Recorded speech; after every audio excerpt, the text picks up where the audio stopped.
Welcome to a recorded tutorial of iFunda. Today we're doing a revision of ZIMSEC past exam paper. The topic is on standard costing, and this is a November 2030 past exam paper, question number 4. So we're going to do part A, part B, and that's where we're only going to end. As you already know, when you're doing standard costing and flexible budgeting are so much related. Most of the time when you're doing standard costing and you're doing the variances or calculating the variances, you should know that you're always, most of the time, there are some portions in which you're supposed to be flexing the budget. All right, so we are told in this question that TJK Limited uses a standard costing system. The company planned to produce and sell 1,500 shares. The company planned, so planned meaning that this is more or less of a budget. The standard cost for producing 1,500 shares were direct material, 1,400 square meters at a cost of $2 per square meter. Direct material, 2,400 hours at $4.20 per hour. And then we're told the actual production was 1,125 shares. All production was sold. Actual costs were direct materials, 1,210 square meters at 2,178. And then we've got direct labor, 1,800 hours at 7,421. The actual net profit for the month was $7,000. So our required or the question, part A says, state any 4 advantages of using the standard costing system. State. So here we don't need to explain the advantages. We only need to state them. All right, we only need to state them. So 4A, advantages of a standard costing system.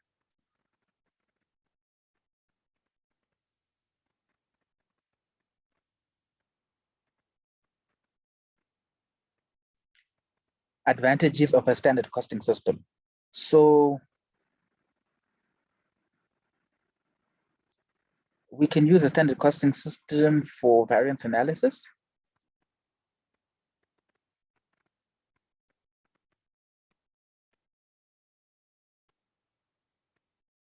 This is where you are comparing your budgeted or your standard versus your actual performance and seeing how the business or the entity performed. You can use it, another advantage is on evaluation of inventory for valuing your inventory. Another advantage is that budgeting is made easier.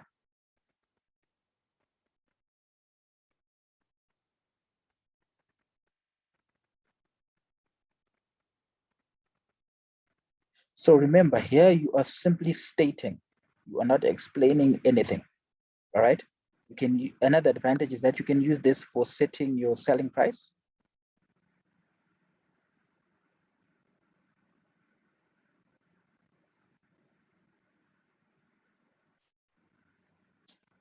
And maybe as a bonus, we can say it can have a motivational effect.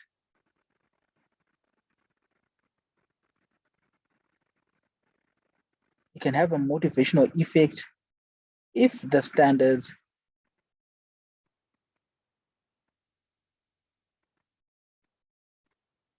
are realistic. All right, so there's 4 marks. So simply stating 4 points is enough to fulfill the requirements of this question. The second part is now stating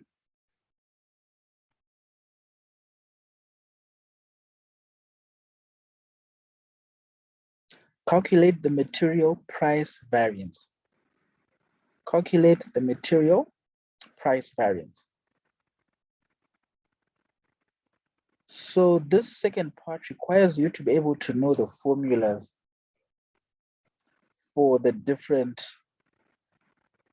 variances that require or that need to be calculated. So material price variance.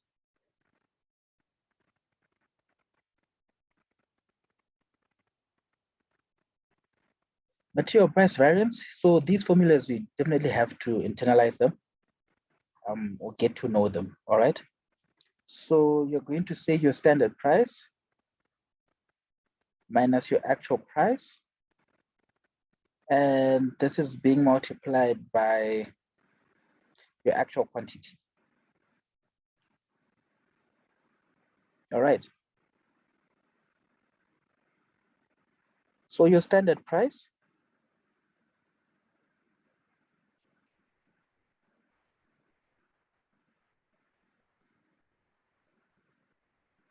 well, let's start with the actual quantity.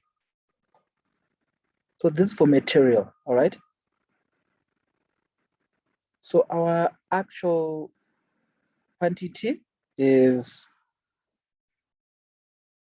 1,210 square meters. These ones were already given. So you come and you write your 1,210 square meters times, open bracket, your standard price. Your standard price for direct material is $2 per square meter. So you write your $2 minus your actual price of raw material.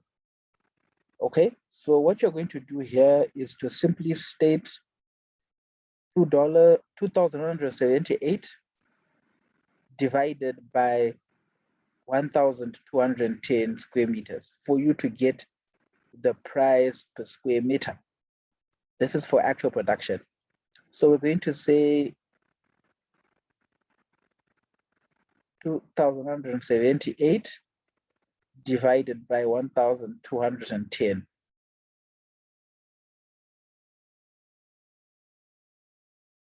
So you're going to have 120, 1,210, sorry about that. 1,210 times open bracket $2 minus, if you calculate this one, you get $1.80, if I'm not mistaken.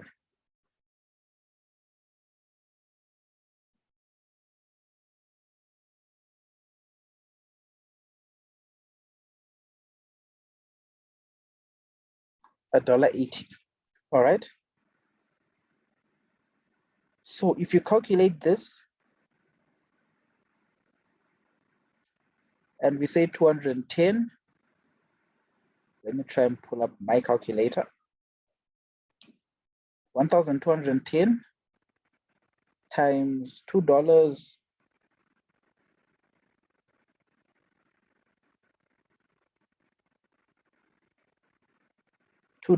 minus $1.80, you get 20 cents times 1,210, you get 242.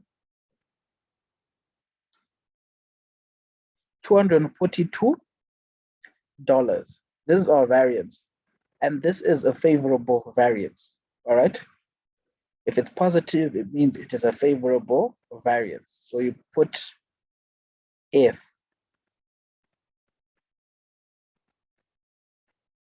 And then we calculate material usage variance.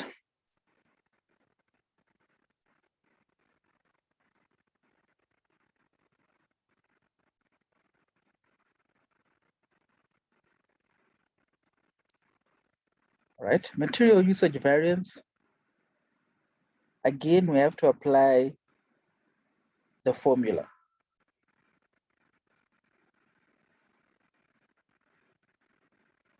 So the formula is standard price times your standard quantity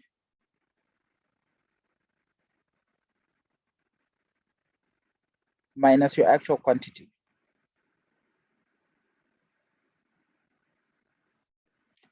The standard price we do have, it's $2. Remember, we just used it, times standard quantity. We're already given that one. Standard quantity is 1,400 square meters. So that's 1,400 square meters minus actual quantity. Actual quantity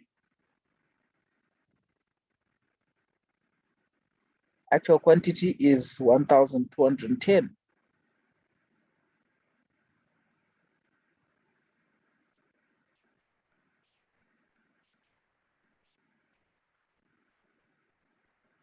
$1,210. So there's something that you're always supposed to know. All right.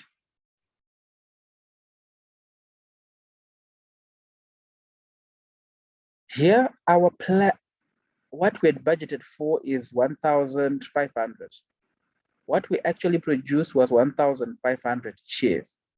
So ideally, we then have to flex the budget. All right. If 1,500 shares, which definitely means that there is an error here. Let me wrap this. All right. We now know from the data that we're given.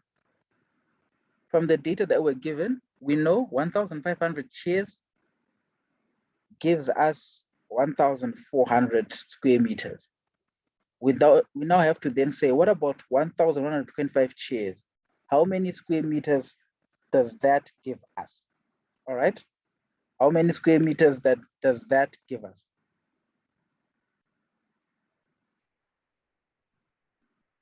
So if 1,500 shares, we want to calculate the standard quantity. So if 1,500 shares is going to give us what? Is going to give us 1,400 here, 1,400 square meters.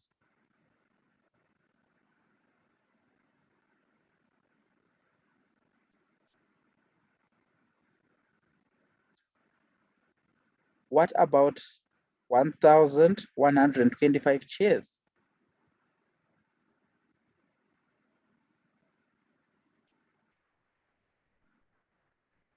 So it's going to definitely give us less. So we're going to say 1,400 over 1 times 1,125 over 1,500. All right. And when we do the calculations, 1,125 divided by 1,500, we get 0.75 times 1,400. So we get 1,050 square meters. All right, we get 1,050 square meters. So 1,050 square meters, this is our flex. This is the quantity that we use, and it is a result of us flexing the budget. All right, so under standard quantity, we're going to use 1,050. All right, minus actual quantity of 1,125. So 1,050 minus 1,000.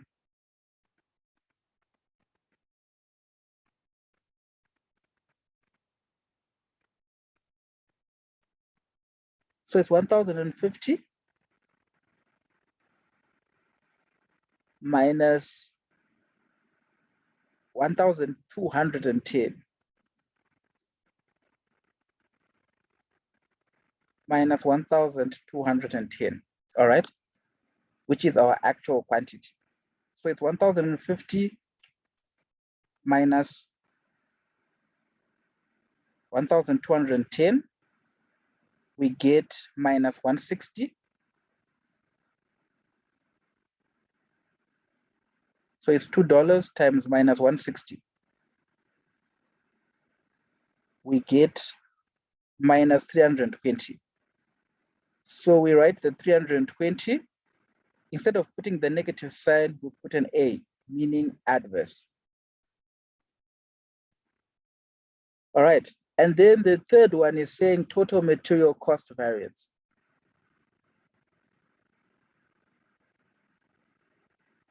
Total material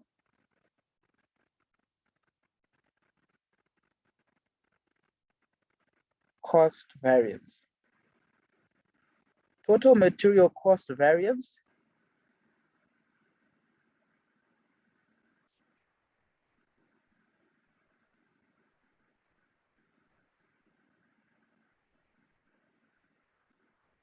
we're simply going to say we add the two, all right? You're adding your material price variance and material usage variance. So your total cost variance is your material price variance minus your or plus your material cost, material usage variance.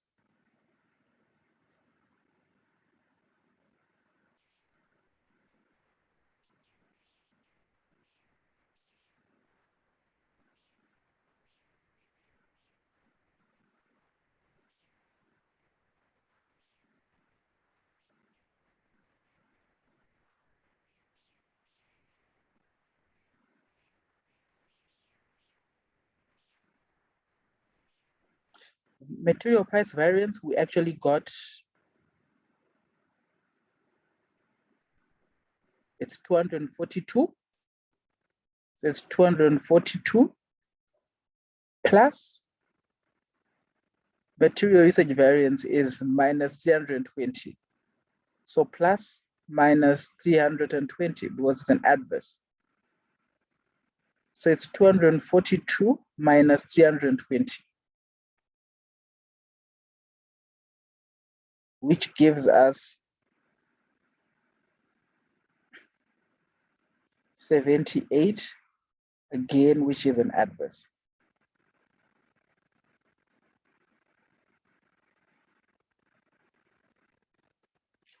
All right, so we go to the next question. Labor rate variance. They want us to calculate the labor rate variance.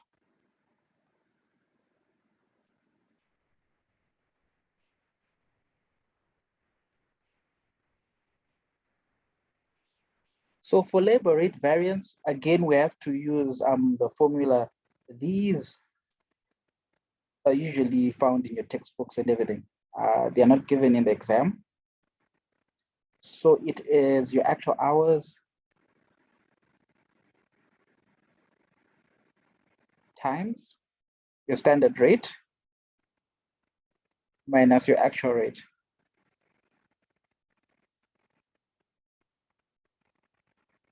All right, so we go to the actual hours. Actual hours are given 1,810 hours.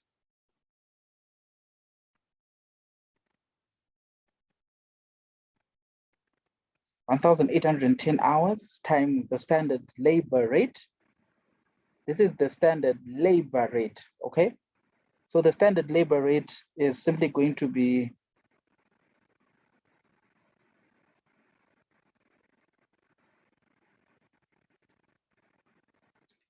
we are also given $4.20.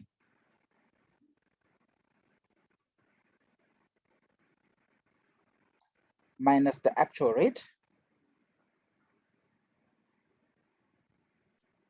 We come here under direct labor. Actual rate would be 7,421 divided by 1,810 hours. So your standard labor rate is simply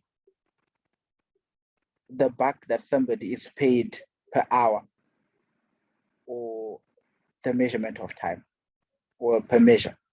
All right. So here, if we divide 7,421 by 1,810, we'll be able to know how much someone is being paid per hour, which is simply the labor rate. So we're going to say 7,421, 7,421 divided by the total number of hours, 1,810. All right, so we then say 1,810 multiplied by $4.20 minus 7,421 divided by 1,810. We get $4.10. All right. We then say $4.20 minus $4.10.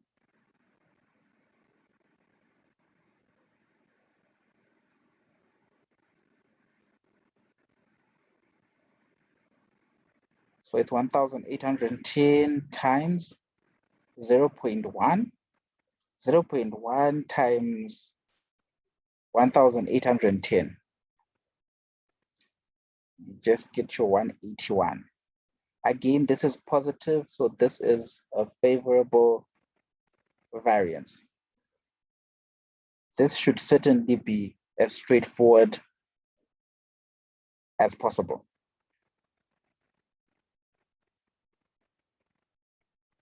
We move on to the next one, labor efficiency variance.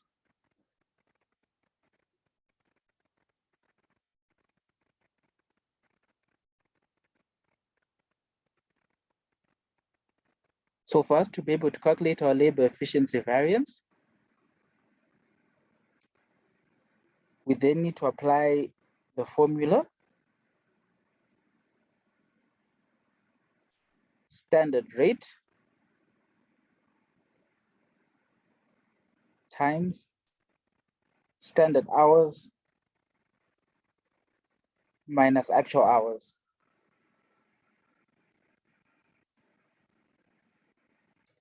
Standard rate is $4.20.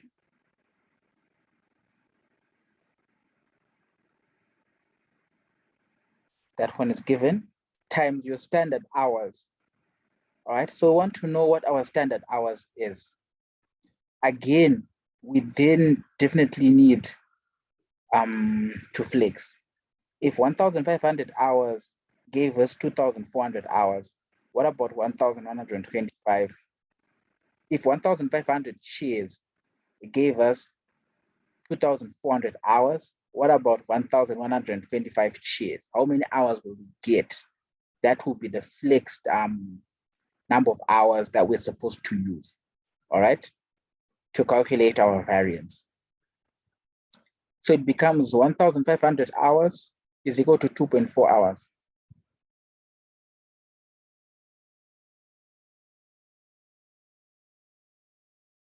$1,500 shares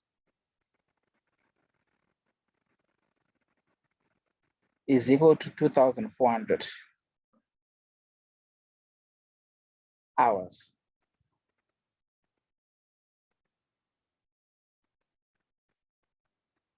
What about 1,125 shares?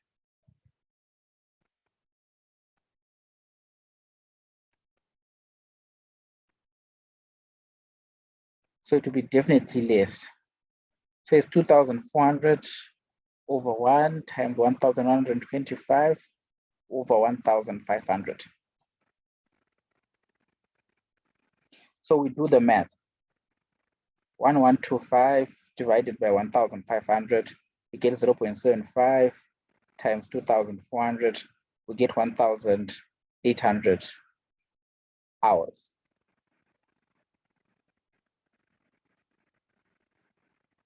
So 1,800 hours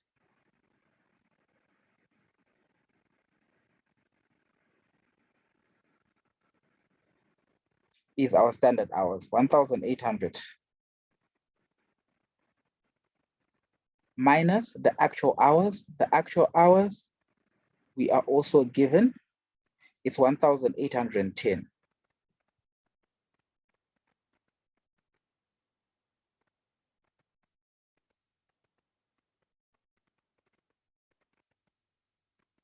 And again, we then do the simple math. 1,800 minus 1,810, we get minus 10.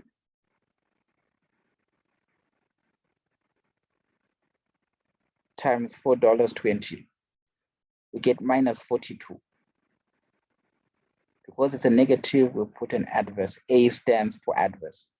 So we get an adverse 42. And then the last part requires us to calculate the total labor variance.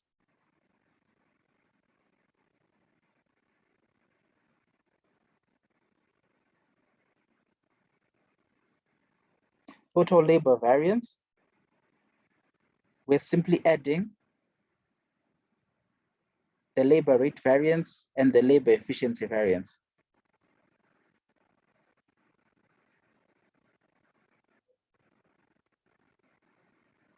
Plus labor efficiency variance. So the labor rate variance, we got 181, if I'm not mistaken, yes, and it was favorable. So it's 181 plus labor efficiency variance is minus 42 or 42 adverse. So we put minus 42. So it becomes 181 minus 42. 181 minus 42 gives us 139. And this is definitely a positive, which is a favorable. So this takes us to the end of the question that we are attempting today.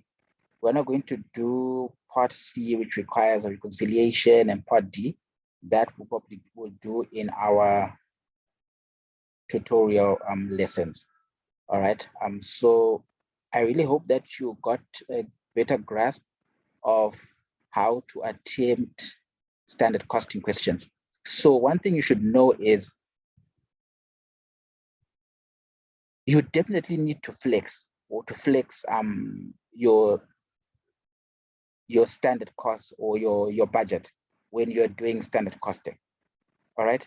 The moment your planned or your budgeted production is different from your actual production, you definitely need to flex your budget.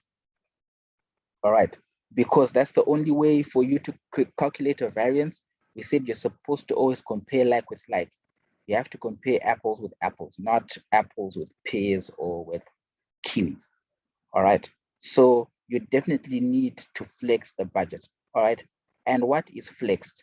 What is flexed are the standard quantities you will then be using in your formulas, not standard prices, not standard rates, but the standard quantity. So wherever in your formula, there's a requirement for a standard quantity, either standard hours or standard quantity, you have to flex those standards. All right, you definitely have to flex those standards. But remember, you don't flex your standard price or your standard rate. They are not flexed. All right, they remain as they are. You use the standard or the budgeted one. But when you're dealing with quantities, standard hours, standard quantity, always use the flexed amount. You definitely need to flex, especially if your actual production and your budgeted production are different. All right. We really hope that these iFunda tutorials that we are putting out on YouTube will really improve or help you to improve in your studies. If you really do need further assistance or further help, please don't hesitate to get in contact with us so that we can schedule these or you can get into one of our tutorial groups, obviously for fee, but you'll be able to benefit much more and able to get a better grasp of some of these concepts that are a bit more or usually challenging to students. You don't need to be left behind just because schools aren't open, okay? So that's it for today. And I hope you guys enjoyed and benefited. Thank you.